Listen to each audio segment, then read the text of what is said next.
Ek groet elke broer. Ek groet elke suster. Ek groet elke vriend. Ek groet elke evangelis. Ek groet elke diaken. Ek groet elke pastoor. Ek groet elke ouderling. En ek groet elke apostel in die mooi naam van ons koning Jesus. Selfs ons hoe die Here is, ek voel die salwing op my. Ek voel die salwing op my. Here, maak my los. Want as nie my saak nie. Here, as U se saak, Here, en ek kan vir die Here dankie sê. Ek groet elke profeet. Ek groet elke profetes in die mooi naam van ons koning Jesus. Ek kan geen ander naam gebruik nie. Want as daardie naam wat tans gesien het, toen niemand tans gesien het voor my. As daardie naam wat tans gesien het, toen allemaal opgegiet het op my. As daardie naam wat tans gesien het, toen ek gedink het, daar is geen kans meer nie. Ons gee ons op. Ek het opgegee op my lewe. Ek het opgegee op my toekoms. Ek het opgegee op my naam. Maar die woord van die Here sê ek het jou geroep by jou naam. Jy! My naam in die wêreld was Hennyboy. Ek het geloop soos die wêreld geloop het. Ek het beweeg soos die wêreld ongeheer en moet beweeg het. Maar toe die Here my kom vrymaak het, toe kry ek my naam wat die Here my geroep het. My naam is Hendrik. One pizza. Praise the Lord. Brother pizza. Glory.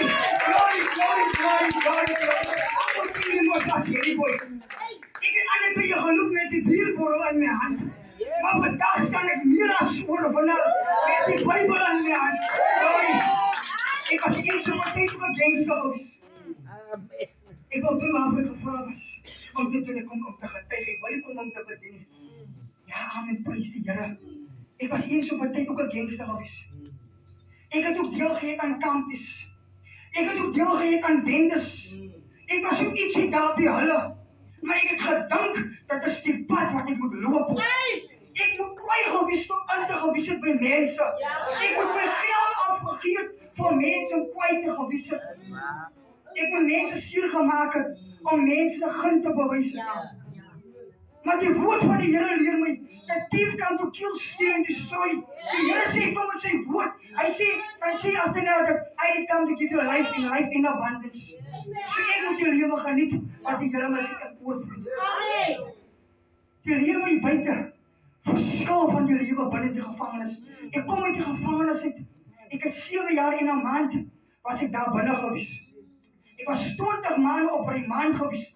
Maar in my 20 maande het die Here iemand op my pad gestuur. En aan my besoek het ek nie gevoel ek sit in 'n besoek nie. Daar kom 'n vrou van die Here na my toe. Almal ken die vrou van die Here, Anjen. En die vrou van die Here bemoedig my dat vertrou die Here, al staan sy ook in die sweerboks. Al staan sy wel, dit is nodig om nou jou saak reg te maak. Die Here ken jou tyd. En ek dink vir myself, sit ek nou dan nou in die kerk? Waar sit ek nou van die atmosfeer wat ek is hier dieselfde atmosfeer toe ek laas week in die kerk gewees het nie.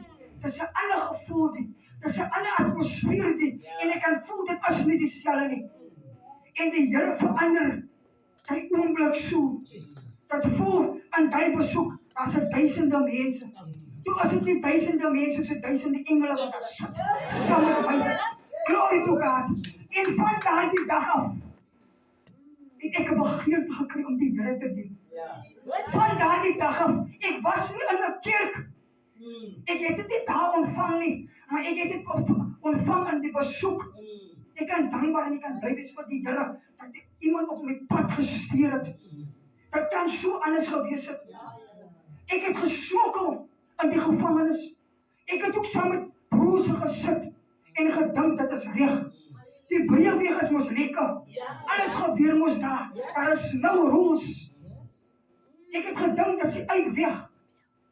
Maar daardie weg het gelei na reg. Maar die einde dag was die dood. Maar die Here kom bedien vir my, vra vir my in sy woord, waarmee sal die jongeling sy pad suiwer hou? En ek dink vir myself, Here, hoeveel keer moet ek nog seker kry Wat moet ek nog deurgaan om my oop te maak? En elke aand kom die woorde by my op. So suster, allemaal voor die vrou wat die Here ken, suster Jane en suster Anna.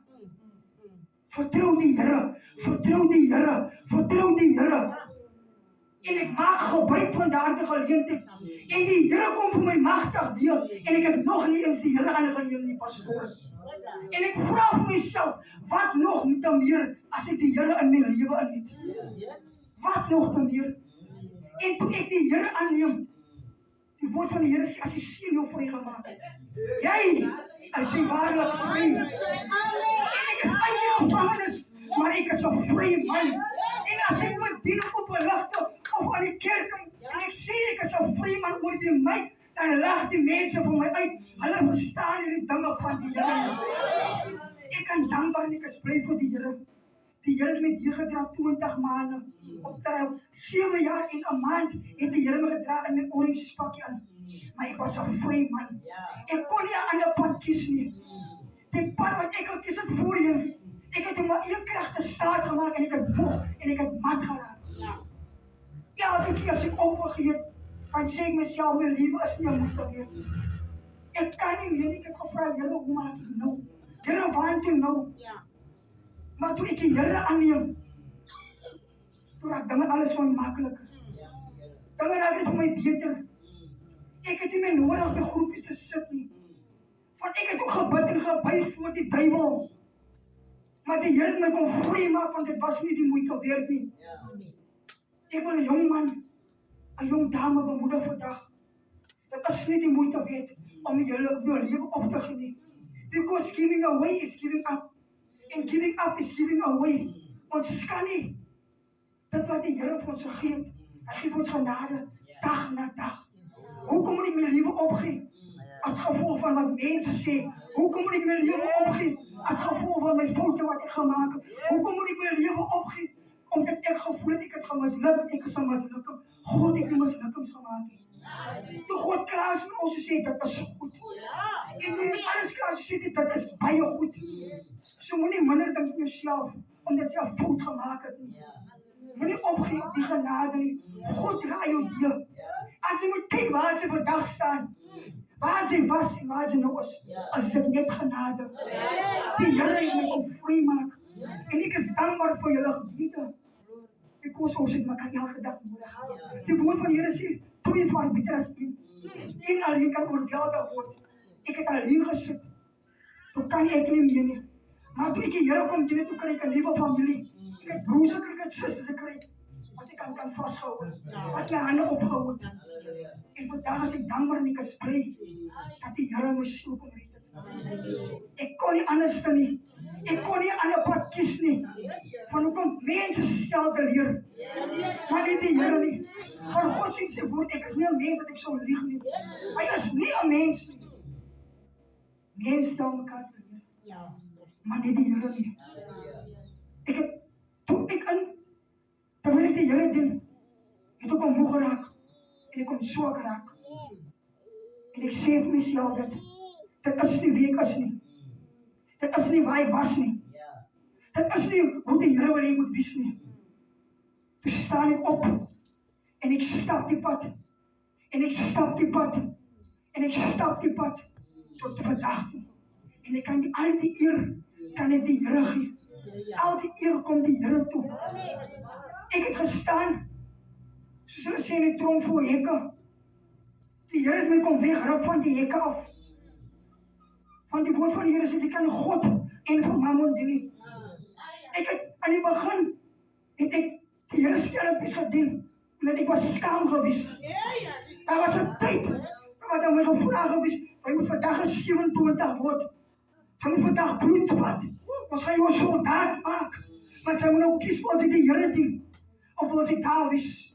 As sy 50 push-ups nou doen, dan kan sy bly by die Here. En die Here gee my die krag om 100 push-ups te doen. En ek vra die Here, Here, waar kom die krag? En ek sê die fabriek krag. En ek versterk die wat ek kan nie. Ek het 'n keuse gehad. Ek het baie dinge deurgegaan. Baie dinge het ek deurgegaan. Hayat was umega. Autoriteit was umega. May katabasoy ka mga.